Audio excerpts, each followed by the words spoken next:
ಅವತ್ತು ಬೆಂಕಿ ಮಹಾದೇವ್ ಅನ್ನೋ ಹೆಸರಲ್ಲಿ ನಮ್ಮ ಮನೆಗೆ ಬಂದಿತ್ತು. ನಮ್ಮನೆ ಯಾವಾಗ? ಅದೇ ನೀನು ಕಿಡ್ನಾಪ್ ಆಗಿದ್ದಲ್ಲ ವೇದಾಂತ್, ಆವತ್ತು ಬಂದಿದ್ದ. ನಿನ್ನ ಫ್ರೆಂಡು ಅಂತ ಸುಳ್ಳು ಕೂಡ ಹೇಳ್ದ.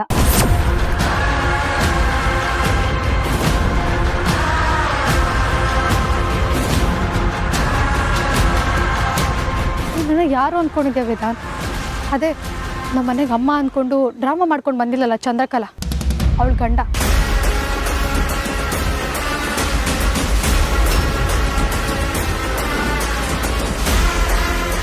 ಆ ಚಂದ್ರಕಲನ ರೆಡ್ ಹ್ಯಾಂಡ್ ಆಗಿ ಹಿಡಿದ್ವಲ್ಲ, ಅವಾಗ ಅವ್ರ ಟೀಮಲ್ಲಿ ಒಬ್ಬ ಮಿಸ್ ಆಗಿದ್ದಾನೆ ಅಂತ ಹೇಳಿದಲ್ಲ, ಅವ್ನು ಬೇರೆ ಯಾರೂ ಅಲ್ಲ, ಇವನೇ.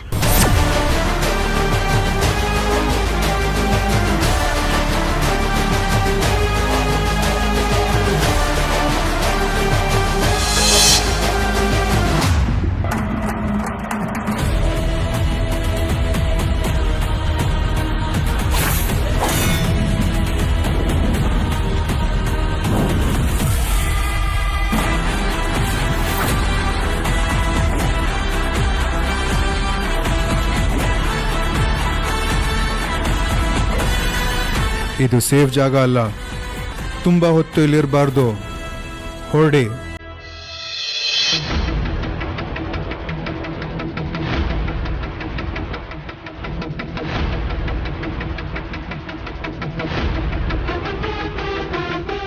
Hello mister Vedant.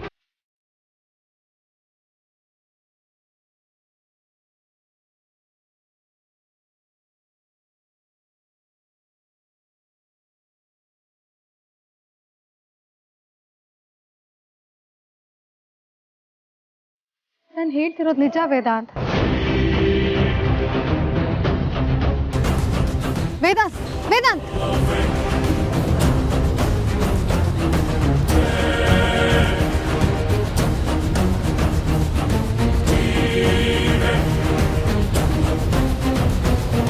ನೀನು ತಲೆ ಕೆಡಿಸ್ಕೋಬೇಡ ಕಂದ, ಅದಂತೂ ಯಾವುದೇ ಕಾರಣಕ್ಕೂ ಸಿಗಲ್ಲ.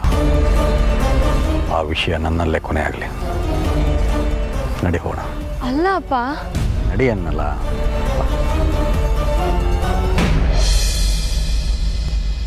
ಬೆಂಕಿ ಮಹಾದೇವ,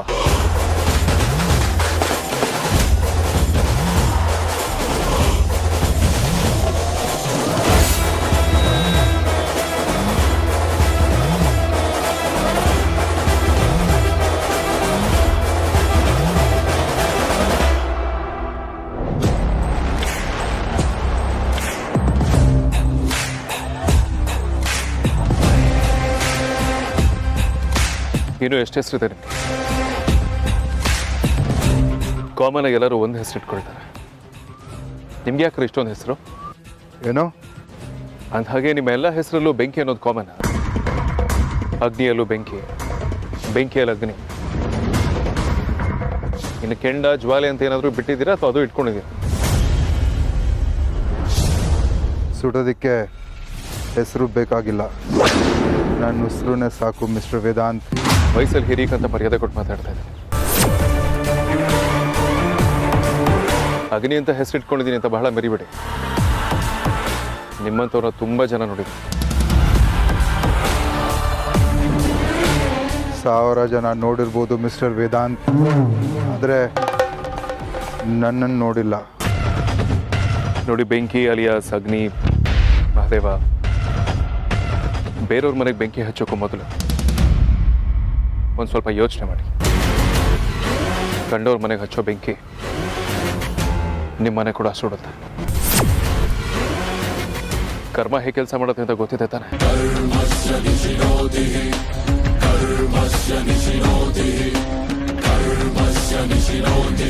ಹುಷಾರು.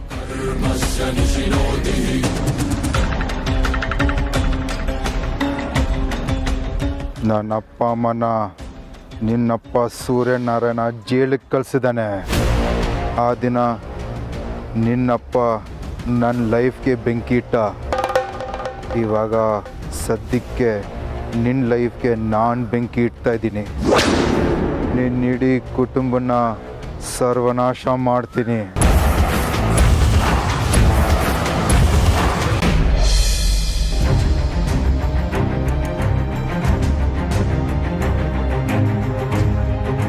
ಇಷ್ಟೊತ್ತಾದರೂ ಯಾಕೆ ಬರಲಿಲ್ಲ?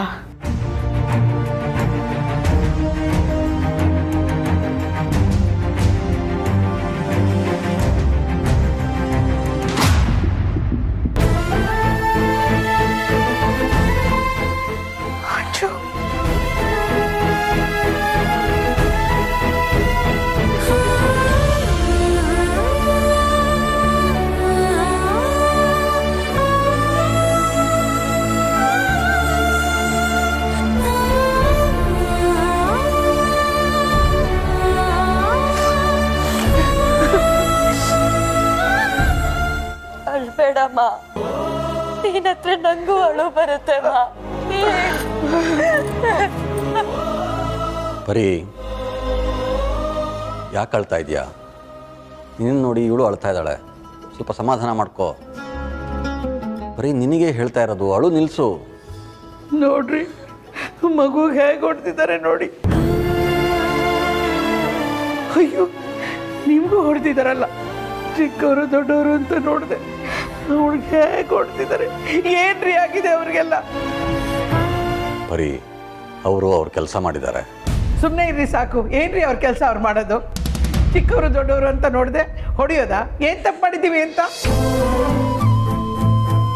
ನಿಮ್ಮನ್ನು ಯಾಕ್ರಿ ಅರೆಸ್ಟ್ ಮಾಡಿದ್ದು? ಅವ್ರು ಯಾಕ್ರಿ ಸುಮ್ಮನೆ ಕರ್ಕೊಂಡು ಹೋದ್ರು?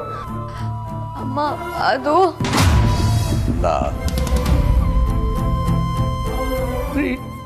ನಿಮ್ಮನ್ನು ಅರೆಸ್ಟ್ ಮಾಡ್ಕೊಂಡು ಕರ್ಕೊಂಡು ಹೋದ್ರು ಅಂತ ಆ ಪಕ್ಕದ ಮನೆ ಪಂಕಜ ಹೇಳಿದಾಗ ನನ್ನ ಹೃದಯನೇ ನಿಂತೋಯ್ತು ರೀ. ನಿಮ್ಮನ್ನ ಹೀಗೆಲ್ಲ ಹೊಡೆದಿದ್ದಾರೆ. ಯಾಕ್ರಿ ಹೊಡೆದ್ರು? ಯಾಕ್ರಿ ನಿಮ್ಮನ್ನು ಅರೆಸ್ಟ್ ಮಾಡ್ಕೊಂಡು ಕರ್ಕೊಂಡು ಹೋದ್ರು? ಏನಿಲ್ಲ ಪರಿ, ಅದೇ ನಮ್ಮ ಅದಿತಿಗೆ ತೊಂದರೆ ಕೊಡ್ತಾ ಇದ್ನಲ್ಲ, ಅವನು ಕಾಣೆ ಆಗಿದ್ದಾನೆ ಪರಿ, ಅದಕ್ಕೆ. ಅಲ್ಲ ರೀ, ಅವನು ಕಾಣೆ ಆಗೋದಕ್ಕೂ ನಿಮ್ಮಿಬ್ಬರನ್ನ ಪೊಲೀಸ್ನವ್ರು ಕರ್ಕೊಂಡೋಗಿ ಹೊಡೆಯೋದಕ್ಕೂ ಏನ್ರಿ ಸಂಬಂಧ? ಬರೀ ಅವನು ಕಾಣೆ ಆಗಿರೋದಕ್ಕೆ ಅವ್ರ ಅಣ್ಣ ನಾವು ಅವನನ್ನು ಕೊಲೆ ಮಾಡಿದ್ದೀವಿ ಅಂತ ಕಂಪ್ಲೇಂಟ್ ಕೊಟ್ಟಿದ್ದಾರೆ.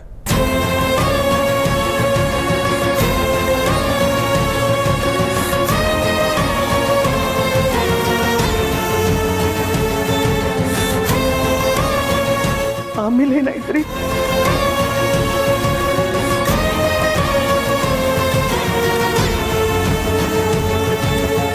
ಏನಿಲ್ಲಮ್ಮ, ತೇಜಸ್ ಅವ್ರ ಅಣ್ಣ ನಾವು ತೇಜಸ್ನ ಕೊಂದು ಒಂದ್ ಕಡೆ ಹೂತ್ ಹಾಕಿದೀವಿ ಅಂತ ಕಂಪ್ಲೇಂಟ್ ಕೊಟ್ಟಿದ್ರು. ಅದಕ್ಕೆ ಪೊಲೀಸ್ನವರು ನಮ್ಮನ್ನ ವಿಚಾರಣೆ ಮಾಡಕ್ಕೆ ಅಂತ ಪೊಲೀಸ್ ಸ್ಟೇಷನ್ ಕರ್ಕೊಂಡು ಹೋದ್ರು. ಆಮೇಲೆ ಅವರು ತೇಜಸ್ ಹೆಣ ಇದೆ ಅಂತ ಒಂದ್ ಜಾಗಕ್ಕೆ ಕರ್ಕೊಂಡು ಹೋದ್ರು. ಅಲ್ಲಿ ನೋಡಿದ್ರೆ ಹೆಣನೇ ಇರ್ಲಿಲ್ಲ. ಮತ್ತೆ ಅಲ್ಲಿ ಒಂದು ನಾಯಿ ದೇಹ ಇತ್ತು ಪರಿ. ನಿನಗೆ ನೆನಪಿದ್ಯಾ ಪರಿ? ಮದುವೆ ದಿನ ಸ್ವಲ್ಪ ಹೊತ್ತು ನಾನು ಇಲ್ಲಿ ಇರಲಿಲ್ಲ. ಹಾ, ಎಲ್ಲಕ್ಕೆ ಹೋಗಿದ್ರಿ? ಆ ತೇಜಸ್ ನಮಗೆ ಕಾಟ ಕೊಡ್ತಾ ಇದ್ನಲ್ಲ, ಅದಕ್ಕೆ ಮದುವೆ ನಿರ್ವಿಘ್ನವಾಗಿ ನಡೀಲಿ ಅಂತ ಹರಕೆ ಹೊತ್ಕೊಂಡಿದ್ದೆ. ಆ ಹರಕೆ ತೀರ್ಸೋದಕ್ಕೆ ದೇವಸ್ಥಾನಕ್ಕೆ ಹೋಗಿದ್ದೆ. ದೇವಸ್ಥಾನದಿಂದ ವಾಪಸ್ ಬರ್ತಾ ಇರಬೇಕಾದ್ರೆ ರಸ್ತೆ ಬದಿಯಲ್ಲಿ ಒಂದು ನಾಯಿ ಸತ್ತು ಬಿದ್ದಿತ್ತು. ನಾಯಿ ನಾರಾಯಣನಿಗೆ ಸಮ ಅಲ್ವಾ, ಅದಕ್ಕೆ ಅದನ್ನು ಅಲ್ಲೇ ಮಾಳದಲ್ಲಿ ಹೂತು ಬಂದಿದ್ದೆ. ಅದನ್ನು ಅಂಜು ನೋಡಿದ್ಲು. ಪೊಲೀಸ್ ಸ್ಟೇಷನ್ನಲ್ಲಿ ಒಂದೆರಡು ಏಟ್ ಕೊಟ್ಟಿದ್ದಕ್ಕೆ ಅಪ್ಪ ಗುಂಡಿ ತೋಡ್ತಾ ಇದ್ದ ಅಂತ ಅವ್ರಿಗೆ ಹೇಳಿದ್ರು. ಅವರು ನಾನೇ ತೇಜಸ್ನ ಕೊಲೆ ಮಾಡಿ ಅಲ್ಲಿ ಹೂತಿದ್ದೀನಿ ಅಂತ ಕನ್ಫ್ಯೂಸ್ ಮಾಡಿಕೊಂಡ್ರು. ನಮ್ಮಿಬ್ಬರನ್ನು ಅಲ್ಲಿ ಕರ್ಕೊಂಡು ಹೋಗಿದ್ರು. ಇಷ್ಟೇ ನಡೆದಿದ್ದು ಬರೀ. ಆಮೇಲೇನು, ವೇದಾಂತ್ ಬಂದು ಅವ್ರಿಗೆಲ್ರಿಗೂ ಸರಿಯಾಗಿ ಬಿಸಿ ಮುಟ್ಟಿಸ್ದ, ನಮ್ಮನ್ನು ಬಿಟ್ಟು ಕಳಿಸಿದ್ರು.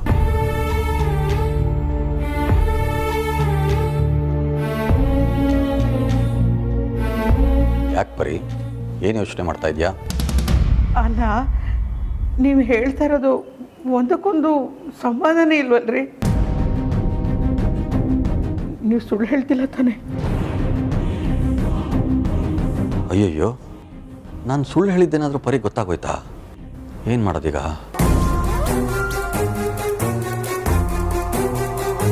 ಬರೀ ನೀರು ಬಿಸಿ ಇದೆಯಾ? ನಾನು ಸ್ನಾನಕ್ಕೆ ಹೋಗ್ಬೇಕು. ರೀ, ನೀವು ನನಗೆ ಉತ್ತರ ಕೊಡದೆ ಹೋಗ್ತಾ ಇದ್ದೀರಾ. ಏನಾಯ್ತು ಅಂತ ಸತ್ಯ ಹೇಳಿ. ನಿಂತ್ಕೊಳ್ರಿ ರೀ.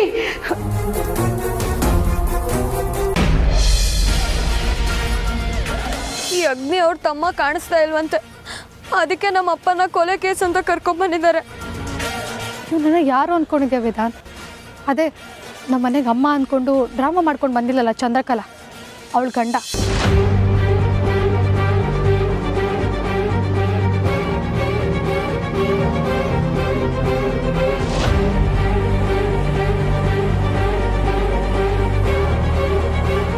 ವೇದಾಂತ್ ತಗೋ ಜ್ಯೂಸ್ ಕೊಡಿ.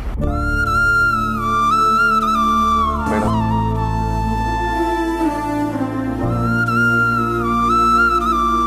ಏನು ಯೋಚನೆ ಮಾಡ್ತಿದ್ಯಾ ವೇದಾಂತ್?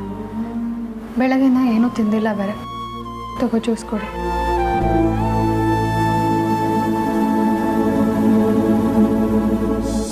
ಬೇಡ ಮೂಲ್ಯ.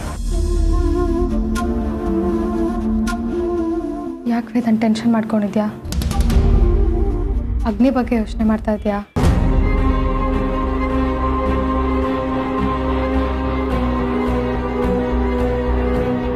ಎಲ್ಲ ನನ್ನ ಕಣ್ಣು ಮುಂದೆ ನಡೀತಿದ್ರು, ನನ್ನ ಕೈಲಿ ಏನು ಮಾಡೋದಕ್ಕಾಗ್ತಿಲ್ಲ. ಆ ತೇಜಸ್, ಚಂದ್ರಕಲಾ, ಅಗ್ನಿ ಇವ್ರದೆಲ್ಲ ಒಂದೇ ಟೀಮ್. ಇದನ್ನು ಅರ್ಥ ಮಾಡ್ಕೊಳ್ಳೋಕ್ಕೆ ಆಗಲಿಲ್ಲ. ವೇದಾಂತ್ ಯಾಕೆ ಆ ಥರ ಎಲ್ಲ ಯೋಚನೆ ಮಾಡ್ತೀಯಾ? ಇವತ್ತು ಈ ಫ್ಯಾಮಿಲಿ ಒಂದಾಗಿರೋದಕ್ಕೆ ಕಾರಣನೇ ನೀನು ಆ ಥರ ಎಲ್ಲ ಯೋಚನೆ ಮಾಡಬಾರ್ದು. ಇಲ್ಲ ಮೂಲ್ಯ, ಆ ತೇಜಸ್ ಚಂದ್ರಕಲಾನ ಭೇಟಿಯಾದಾಗಲೇ ನನಗೆ ಅನುಮಾನ ಬಂದಿತ್ತು. ಆದರೂ ಸುಮ್ಮನೆ ಆಗಿದೆ ಅಷ್ಟೆ.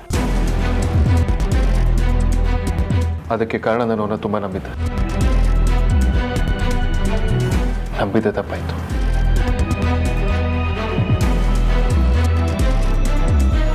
ಇನ್ನು ಮುಂದೆ ಯಾರನ್ನೂ ನಂಬಲ್ಲ. ವೇದಾಂತ್, ನನಗೊಂದು ಡೌಟು. ಏನು? ನಮ್ಮ ರಾಜಣ್ಣ ಮತ್ತು ವಿಕ್ಕಿ ಭಾವನ ಖಂಡಿತವಾಗ್ಲೂ ಅವರೇ. ಆದರೆ ನಮ್ಮ ಕುಟುಂಬದ ಮೇಲೆ ಇಷ್ಟೊಂದು ದ್ವೇಷ ಅವ್ರಿಗೆ ಯಾಕೆ ಅಂತ ನನಗೇನೂ ಅರ್ಥ ಆಗ್ತಿಲ್ಲ. ಧ್ರುವನ್ ಮೇಲೆ ಅಟ್ಯಾಕ್ ಆದಾಗಿಂದ ನಾನು ತುಂಬ ಕಾನ್ಷಿಯಸ್ ಆಗಿದ್ದೀನಿ. ಆದರೂ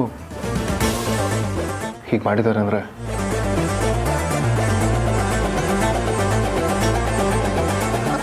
ವೇದಾಂತ್, ಭಾವನ್ ಮೊಬೈಲ್ ಎಲ್ಲಿದೆ? ಯಾಕೆ? ಎಲ್ಲಿದೆ ಹೇಳು ವೇದಾಂತ್. ಅಲ್ಲಿಂದ ನೋಡ್ರೂ ಬಲ್ಲಿದೆ.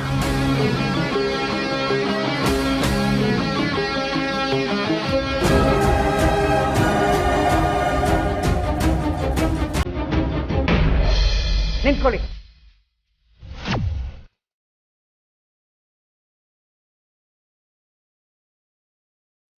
ಏನ್ರಿ, ಒಂದು ನಾಯಿನ ಹೂತಾಕಿದ್ರೆ ಪೊಲೀಸ್ನವರು ಎಳ್ಕೊಂಡೋಗಿ ನಿಮ್ಮನ್ನ ನೋಡಿತಾರೆ ಅಲ್ಲ? ನಿಜ ಹೇಳಿ, ಪೊಲೀಸ್ ಸ್ಟೇಷನಲ್ಲಿ ಏನು ನಡೀತು ಅಂತ ಹೇಳಿ. ನಿಮ್ಮನ್ನೇ ಕೇಳ್ತಿರೋದು, ಮಾತಾಡ್ರಿ. ಇಲ್ಲ ಪರಿ, ಹಾಗೇನಿಲ್ಲ. ನಮಗೆ ಮದುವೆ ಆಗಿ 30 ವರ್ಷ ಆಗಿದೆ ರೀ. ಈ 30 ವರ್ಷದಲ್ಲಿ ನಾನು ನಿಮ್ಮನ್ನು ಅರ್ಥ ಮಾಡ್ಕೊಂಡಿರೋ ರೀತಿಲಿ ಹೇಳೋದಾದರೆ, ನೀವು ಸುಳ್ಳನ್ನು ತುಂಬ ಧೈರ್ಯವಾಗಿ ಹೇಳ್ತೀರ. ಆ ಸುಳ್ಳು ಯಾರೂ ಕಂಡುಹಿಡಿಯಲ್ಲ ಅನ್ನೋ ಧೈರ್ಯ ನಿಮಗೆ, ನಂಬಿಕೆನೂ ಇರಬಹುದು. ಆದರೆ ಆ ಮಂತ್ರ ನನ್ನ ಹತ್ರ ನಡೆಯೋಲ್ಲ ರೀ.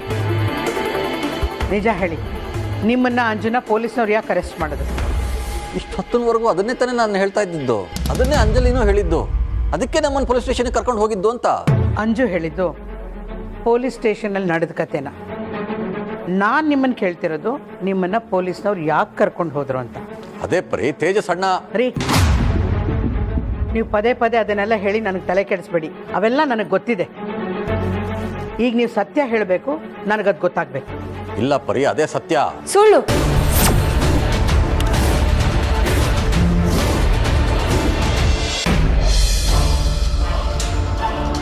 ಅಪ್ಪ, ಸತ್ಯನ ಎಷ್ಟು ದಿನ ಅಂತ ಮುಚ್ಚಿಡಕ್ಕಾಗತ್ತೆ? ಒಂದಲ್ಲ ಒಂದಿನ ಗೊತ್ತಾಗ್ಲೇಬೇಕಲ್ವಾ? ಅದು ಅಲ್ದೆ ಅಪ್ಪ, ಈ ಸತ್ಯನ ಮುಚ್ಚಿಟ್ರೆ ನಮ್ಗೆ ಮಾತ್ರ ಅಲ್ಲ, ಅಮ್ಮಂಗೂ ತೊಂದರೆ ಆಗತ್ತೆ. ಪ್ಲೀಸ್ ಅಪ್ಪ, ಅಮ್ಮಂಗೆಲ್ಲ ಸತ್ಯನೂ ಹೇಳ್ಬಿಡು.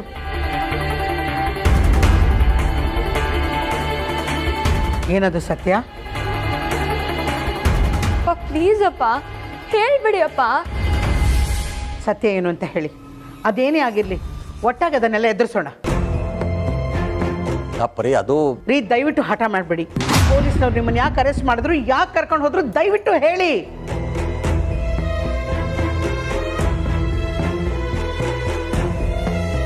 ಆ ತೇಜಸ್ನ ಕೊಲೆ ಮಾಡಿದ್ದು ನಾನೇ.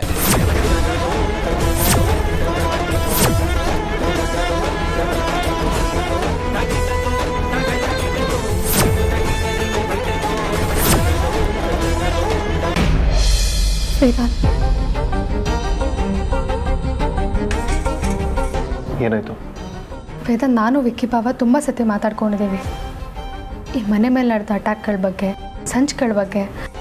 ಈ ಮನೇಲಿ ನಡೆಯೋ ವಿಚಾರ ಹೊರಗಿನವ್ರಿಗೆ ಹೇಗೆ ಗೊತ್ತಾಗುತ್ತೆ ಅಂತ. ಈಗ ಫಾರ್ ಎಕ್ಸಾಂಪಲ್ ಬಾವ ದುಬೈಗೆ ಹೋಗ್ತಿರೋ ವಿಚಾರ ಅವ್ರಿಗೆ ಹೇಗೆ ಗೊತ್ತಾಯಿತು? ಹೀಗೆ ಸುಮಾರು ವಿಚಾರಗಳು ನಮ್ಮ ಮನೆಯಿಂದ ಹೊರಗೆ ಹೋಗ್ತಾ ಇದೆ, ಅದು ನಮ್ಮ ಮನೆಯವರಿಂದಾನೆ. ಇಲ್ಲ ಪೂಜಾರಿ, ಹಾಗಾಗಿರೋದಕ್ಕೆ ಚಾನ್ಸ್ ಇಲ್ಲ. ನಮ್ಮ ಮನೆಯವರು ಅವರಿಗೆಲ್ಲ ಯಾಕೆ ಸಪೋರ್ಟ್ ಮಾಡ್ತಾರೆ?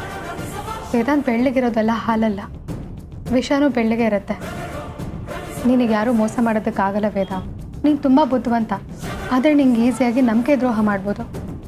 ಯಾಕಂದರೆ ನೀನು ಎಲ್ಲರನ್ನೂ ತುಂಬ ಬೇಗ ನಂಬಿಡ್ತೀಯ. ಅದನ್ನೇ ಭಾವ ಕೂಡ ಹೇಳ್ತಾ ಇದ್ರು. ಈ ಮನೇಲೇ ಇದ್ಕೊಂಡು ಈ ಮನೇನ ಮುಳ್ಸೋದಕ್ಕೆ ಟ್ರೈ ಮಾಡ್ತಿರೋರ ಬಗ್ಗೆ ಪ್ರೂಫ್ ಸಿಕ್ಕಿದೆ ಅಂತ ಹೇಳ್ತಿದ್ರು ಭಾವ. ದುಬೈಯಿಂದ ಬಂದಮೇಲೆ ಕೊಡ್ತೀನಿ ಅಂತ ಹೇಳಿದರು. ಪ್ರೂಫ್ ಏನದು? ಅದೇನೇ ವೇದಾಂತ್, ಇವಾಗ ನಾವು ಹುಡುಕ್ಬೇಕಾಗಿರೋದು. ಅದೇನಾದರೂ ಭಾವನ ಫೋನಲ್ಲಿ ಇದೆಯಾ ಅಂತ ಚೆಕ್ ಮಾಡಬೇಕು.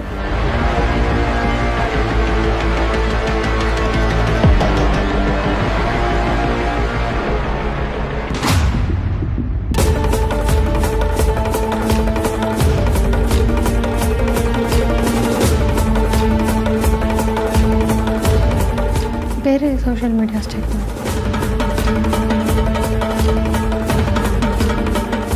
ಗ್ಯಾಲರಿ,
ಏನ್ರಿ ನೀವು ಹೇಳ್ತಿರೋದು?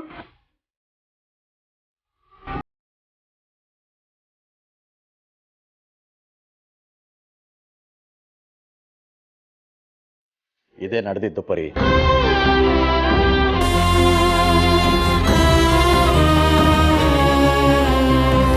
ಅಮ್ಮ, ಅದಿತಿ ಅಕ್ಕನ ಎಂಗೇಜ್ಮೆಂಟ್ ಟೈಮಲ್ಲಿ ಆ ತೇಜಸ್ ಅಕ್ಕನ ಕೈ ಹಿಡ್ಕೊಂಡ ಅಂತ ನಾನೊಂದು ಕಪಾಳಕ್ಕೆ ಹೊಡೆದೆ. ಅದಕ್ಕೆ ಅವನು ಅದಕ್ಕೆ ಅವನೇನು ಮಾಡ್ದ? ಅದಕ್ಕೆ ಅವನು ನನ್ನ ಡ್ರೆಸ್ ಚೇಂಜ್ ಮಾಡ್ತಾ ಇರೋ ವಿಡಿಯೋನ ಮಾಡಿ ಅಪ್ಪ ತುಂಬ ಬ್ಲ್ಯಾಕ್ ಮೇಲ್ ಮಾಡ್ತಿದ್ದ ಅಮ್ಮ.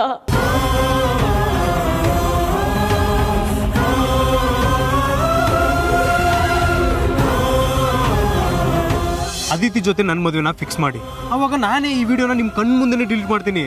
ಇಲ್ಲ ಅಂದರೆ ಸೋಷಿಯಲ್ ಮೀಡಿಯಾದಲ್ಲಿ ಹಂಚ್ಬಿಡ್ತೀನಿ. ದಯವಿಟ್ಟು ಆ ವಿಡಿಯೋನ ಡಿಲೀಟ್ ಮಾಡಿಬಿಡು, ತಮ್ಮಯ್ಯ ಅಂತೀನಿ. ಓಕೆ, ನಾನು ಈ ವಿಡಿಯೋ ಡಿಲೀಟ್ ಮಾಡ್ತೀನಿ. ಆದರೆ ನನ್ನೊಂದು ಕಂಡೀಷನ್ ಇದೆ. ಏನು? ನಾನು ನಿನ್ನ ವಿಡಿಯೋ ಡಿಲೀಟ್ ಮಾಡಬೇಕು ಅಂದರೆ ಅದಿತಿ ನನ್ನ ಮದುವೆ ಆಗಬೇಕು ಅಂತ